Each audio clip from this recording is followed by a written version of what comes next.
Ceann Comhairle. Minister, when I secured the introduction of the sheep welfare scheme along with Councillor Lawrence Fallon back in 2016 at a payment rate of €10 per breeding ewe, it was always the intention to see that increased over time. And that payment was put in place at the time so that farmers could go beyond the relevant mandatory standards that were there to enhance standards in relation to animal welfare within the sheep flock. And yet, while the intention was to see that payment increase, disappointingly, over the last 6 years, not one additional penny has been provided for that scheme up until now, despite the pressure that has been put on sheep farmers and their families in this country. And over the last 6 years, Teagasc have shown that the sheep farmers' income has gone down by 550%, while the cost of fertilisers has gone up by 400%. And yet the Sheep Improvement Scheme, which is the replacement for the sheep welfare scheme, is only being increased by €2 per head, which just about meets the rise in general inflation, but takes absolutely no account for the dramatic increase in input costs that farmers have faced or the fall in profitability over that period of time.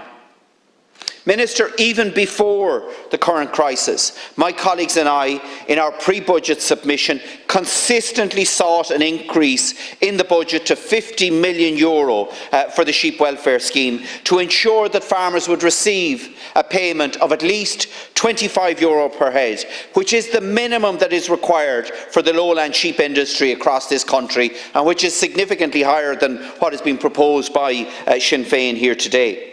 But it's not just about income, it's also about the viability, which is so vitally important for the industry, to ensure the long-term sustainability of the sector, because it is the most environmentally sustainable food production industry that we have in this country. And while we hear a lot of talk from government about making agriculture more environmentally sustainable, there's very little coming forward in practical terms to support that particular transition. But it's not just about food production.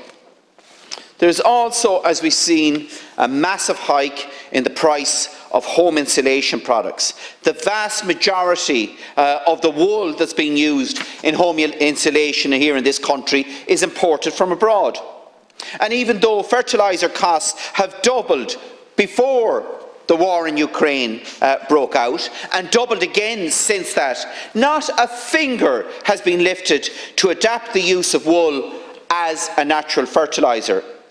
And yet, at the same time, shearing costs are costing farmers dearly, and yet wool and its potential uses are not being exploited, while farmers are actually dumping it onto a market, the only market that's available outside of the European Union.